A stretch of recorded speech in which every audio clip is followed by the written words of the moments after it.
Ce timbre de 1971 illustre l'événement que nous considérons de manière symbolique comme l'acte fondateur de notre République.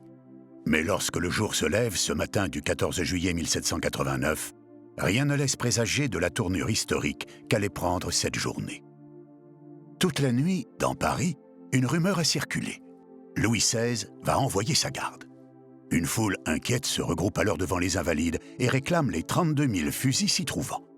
Devant le refus du gouverneur, les émeutiers forcent l'entrée et, étonnamment, la garde laisse faire, ne fournissant aucune résistance. Le peuple a désormais les fusils, mais pas la poudre. Celle-ci est à la Bastille. Aux alentours de midi, la foule parisienne se met en marche en direction du faubourg Saint-Antoine. À la Bastille, une délégation est conviée à la table du gouverneur Delaunay, à qui l'on demande deux choses, la poudre et le retrait des canons alors dirigés sur Paris. Les négociations s'éternisent. Dehors, on s'impatiente. La tension monte. Le gouverneur ordonne finalement le retrait des canons, mais de l'extérieur, la foule l'interprète comme l'annonce d'un bombardement imminent. Il ne fallait qu'une étincelle pour que tout s'embrase. Armé de peu de choses, le peuple s'introduit.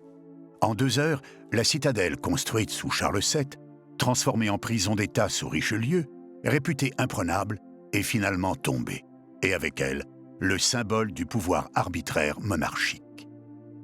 C'est au duc de La Rochefoucauld-Liancourt, responsable de la garde-robe royale, que revient la douloureuse charge de réveiller et de prévenir le roi de ces mouvements populaires. Louis XVI de s'étonner, mais c'est une révolte? Le duc de lui répondre, non, sire, c'est une révolution.